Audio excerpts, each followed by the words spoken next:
Ladies and gentlemen, if you can all do me a favor, as a courtesy to the bride and groom, if you can shut your devices off for us, please, and make sure that they don't go off during the ceremony, that would be much appreciated. Thank you. Plus, I don't want her mad at me. Or him. Y'all ready for a wedding? Yes. Some wonderful people right here. It's been fun to work with.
Who gives this woman to be married to this man today?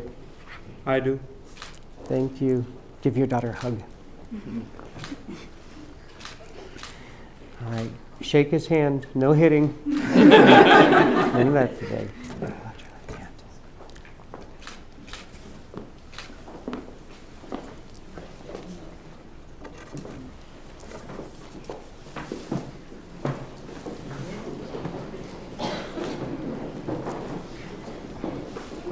Just one moment.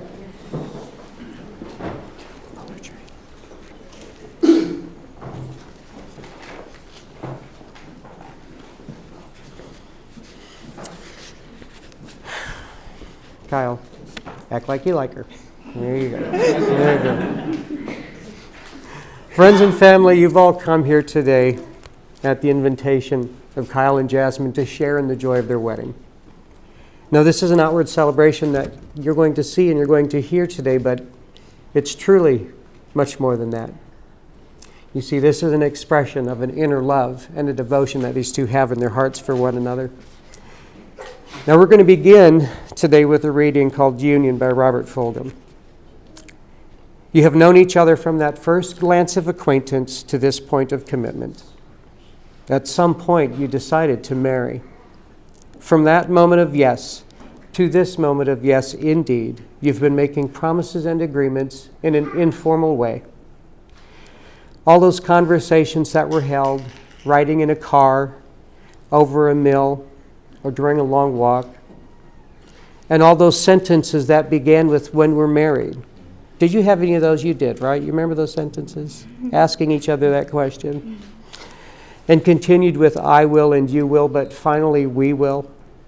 Those late night talks that included "someday," "somehow," and "maybe." You see, all these things and more are the real process of a wedding. The vows that you two are about to make, it's a way of saying to one another, you know, all of those things that we've promised, that we've hoped, and that we've dreamed. Well, you meant it all, every word. So I want you to do me a favor. I want you to stare at one another. I want you to look at one another right now. And I want you to remember this moment in time.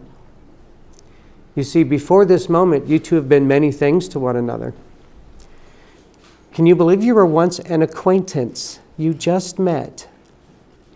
And then you became friends, companions, and definitely a teacher, because you two have learned a lot from one another in these last couple of years. But now you're going to say a few words that will take you across a threshold of life where things can never be quite the same between you again. You see, Jasmine, after these vows, you will say to this world, "This is my husband." And Kyle, you'll say to this world, "This is my wife." Now, you two have come here today desiring to be united in that sacred relationship of marriage. The ceremony, marriage itself, it's one of the first and oldest ceremonies in all of mankind. But I want you to remember something about marriage. First off, marriage, it's a gift, but it's a very special kind of gift. See, this is a gift in that you actually give yourself to another person. And as you two have come here today in the presence of your friends and your family to be joined in marriage, I want you to remember a few more things about marriage. See, secondly, happiness in your marriage, it's not something that's just going to happen, is it? You see, a good marriage and a happy marriage, that has to be crafted and created. It takes a lot of love, a lot of trust, and a great deal of faith. And in marriage, I can promise you this, it's these little things. It's those little things that become the big things, like never being too old to hold hands, remembering to say you love each other every day. And I have told so many couples, don't go to sleep angry, because we don't know what tomorrow brings. But I can also tell you this. I was just telling him my wife and I are going to be celebrating 30 years in September.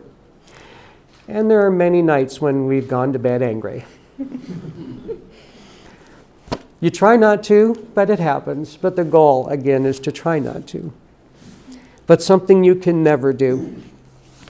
Never take each other for granted. You see, your marriage, it has to be about doing things for one another. Not in an attitude of duty because you're married, but in joy.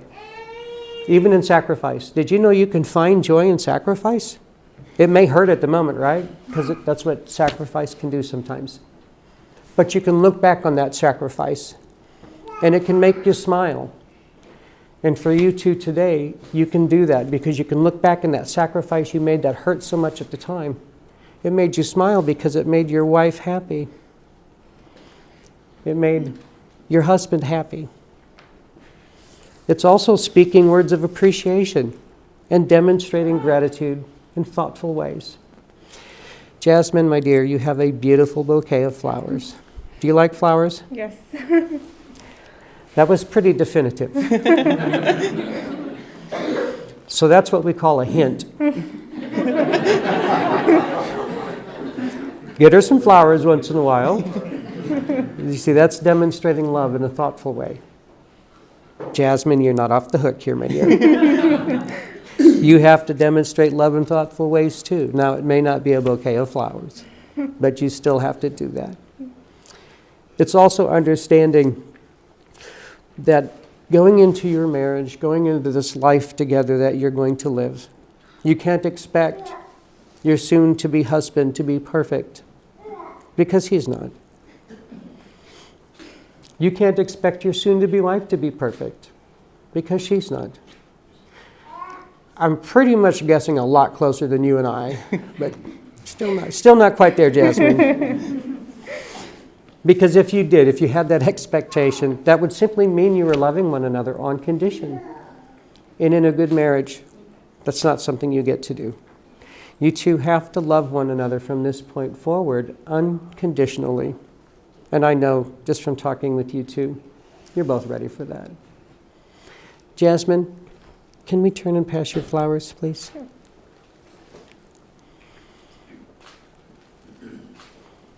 Now, if you will face each other and join hands. Remember this part I told you, you had to act like you like her, my friend.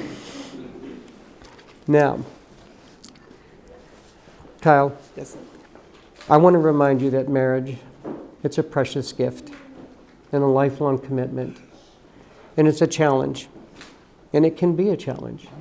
But the challenge I give you right now is to love her more completely each and every day. So with that understanding, if you can get your vows and read your vows to your soon-to-be wife. I, Kyle, take you, Jasmine, to be my wedded wife, to have and to hold from this day forward. I promise to comfort you in times of trouble, bring you mangoes when you are sad, celebrate the good times with you, listen to you, encourage you to achieve your dreams, and keep you warm when you are cold. I promise to do these things for better or worse, for richer or for poorer, in sickness and in health, and I promise to do this so long as we both shall live. Jasmine, I just reminded him that marriage is a precious gift and a lifelong commitment. And I'm reminding you the same. And it's a challenge for you too. You have to, well, maybe more of a challenge. I'm not. We'll see. We'll see. But you have to love him more completely each and every day as well.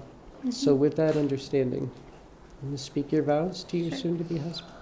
I, Jasmine, take you, Kyle, to be my wedded husband, to have and to hold from this day forward, and to build a home filled with love, laughter, and joy. I promise to comfort you in times of trouble, listen to you, encourage you to achieve your dreams, even though I don't always know what you're talking about.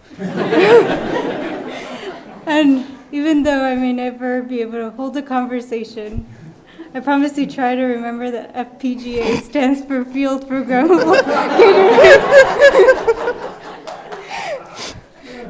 I promise to do these things for better, for worse, for richer, for poorer, in sickness and in health, with the understanding that we both really know that I love you most. I promise to do these things as long as we both shall live. Jasmine, that was beautiful. Now, if I have to tell you two to hold hands one more time.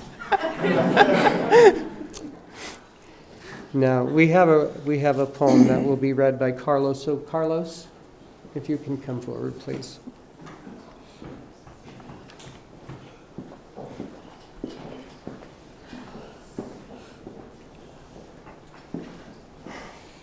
You both are so cute. This is a poem called Falling in Love is Like Owning a Dog by Taylor Mali. First of all, it's a big responsibility, so think long and hard before deciding on love. On the other hand, on cold winter nights, love is warm, it lights between you and lives and breathes and makes all sorts of funny noises. Love can wake you up at all hours of the night with its needs. Love can give you a sense of security. Love needs to be fed so it will grow and stay healthy. Love does not like being left alone for long, but come home and love is always happy to see you. Love may break a few things, accidentally, in its passion for life, but you can never really be mad at love for long. Sometimes you just want to roll up a piece of newspaper and swat love on the nose. But then love comes and gives you big kisses. And you laugh at all the little things. And sometimes love just wants to play, running you around the block and leaving you panting. It pulls you in all sorts of several directions at once. Or winds around and around you, and you're all wound up and you can't leave love. And love brings you together. Most importantly, love, it needs love, and lots of it. And in return, love loves you, and it never stops.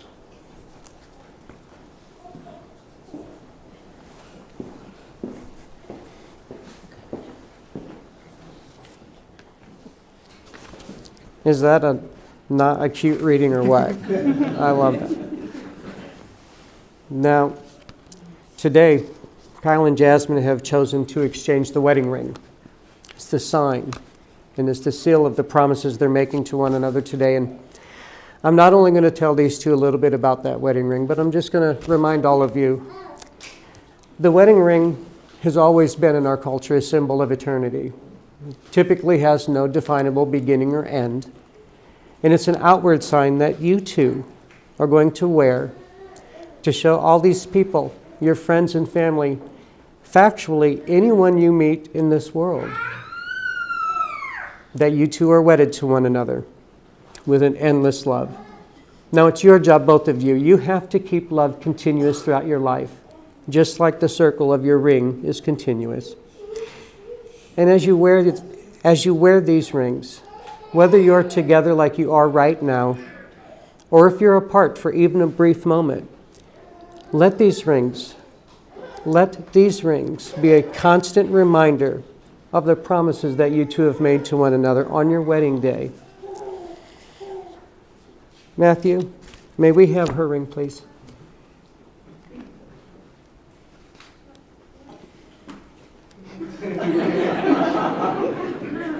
It's a 50-50 chance. It's just the way. Thank you. Kyle, are you ready to put a ring on her finger? Yes. And if you will take this ring, Okay.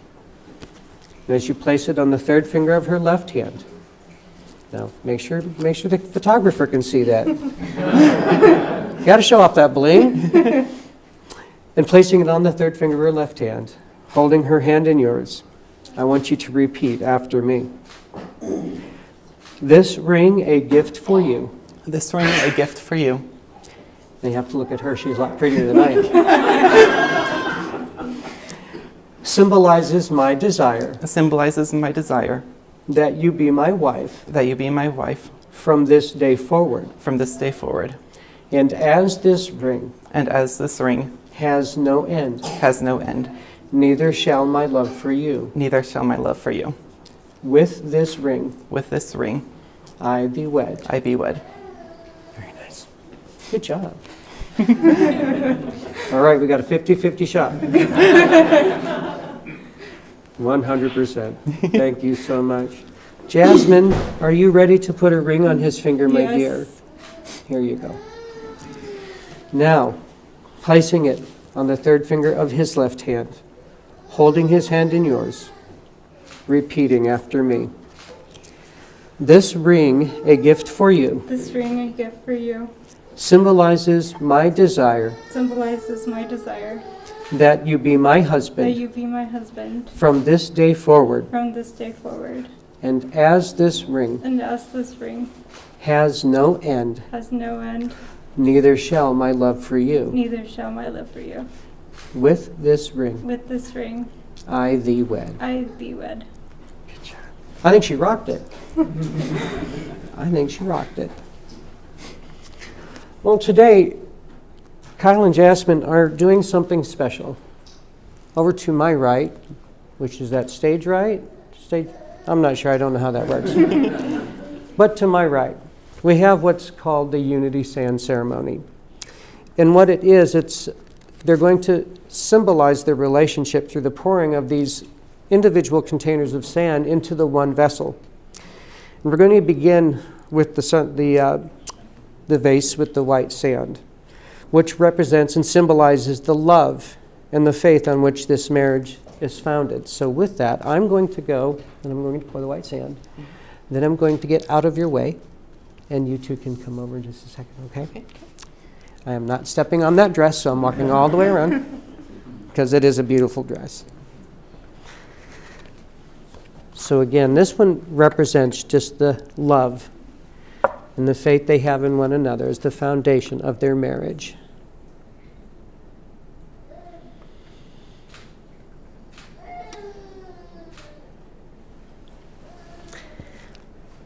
Okay.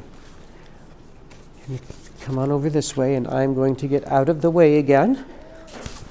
Don't you feel like a burden sometimes? I'm just kind of in everybody's way. Now,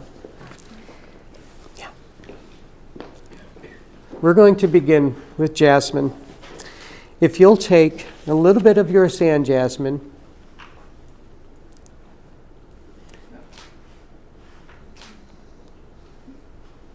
and pour just a little bit into the larger container.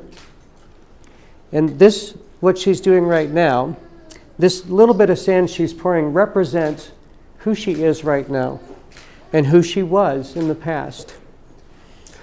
Good job. Now, Kyle, the next, which represents you and who you were and who you are, if you'll pour a little sand in.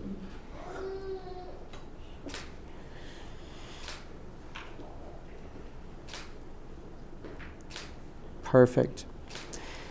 So now comes the fun part. As you two have poured those little bits of sand that represent who you are right now and who you were, now we're going to pour those sands together. So if you two can go ahead. Now, as these containers of sand are poured completely into the single vessel, those individual containers of sand obviously no longer exist, but will be joined together as one. Now, this is what this means. That just as you could never go in and individually take each individual grain of sand back out and put it into those individual vessels again, it's just like your marriage. That's what symbolizes your marriage. It's inseparable. So I don't even want you to try. It would take you forever. So if you do, you can come back right over here.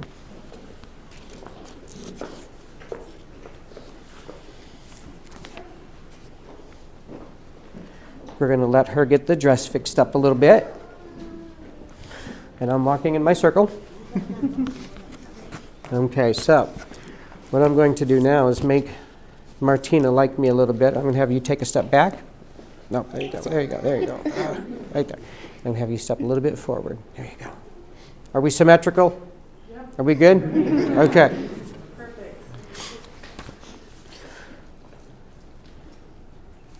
In 1 Corinthians 13, verses 4 through 8, most all of you have heard this at one point in your life or another, but I really feel there's just not a better time to ever read this than at a wedding. It tells us in the Word of God what love is like and what it does. It says, love is patient, love is kind, love is not jealous, love does not brag, it is not arrogant, it does not act unbecomingly, it does not seek its own. Love is not provoked, and it does not take into account a wrong suffered. It does not rejoice in unrighteousness, but rejoices with truth. For love bears all things. Love believes all things. Love hopes all things. And love endures all things. But here's what I'll tell you. If you two allow love to do what it is meant to do, being kind, being patient, not holding yourself higher than your spouse and being foolish with each other's hearts. If you allow love to do what it is meant to do, your marriage can never fail. So please, continue to let love do what it's meant to do.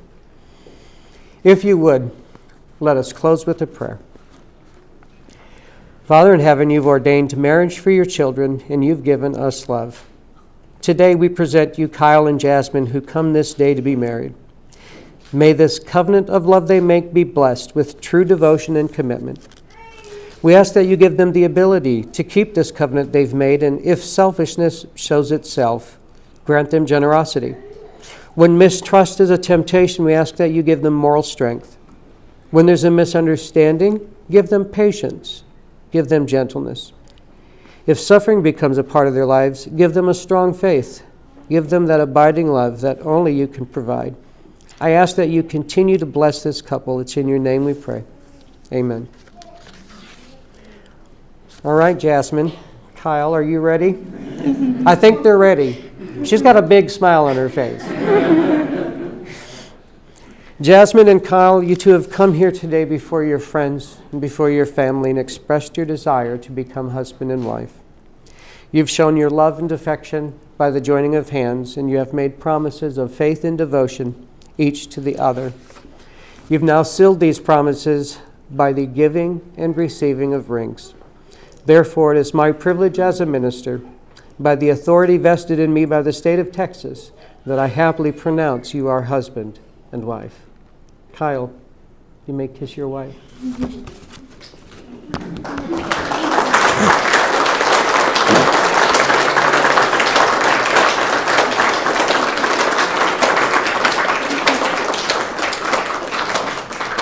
Well, I'll tell you what, this is an exciting moment. These two kids, they're just wonderful people, and I've just been blessed to meet them. Now, if you can turn and face your friends, face your family.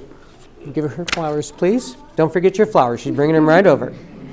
Ladies and gentlemen, it is a distinct honor and a distinct privilege to introduce to you all for the first time Mr. and Mrs. Kyle and Jasmine Green.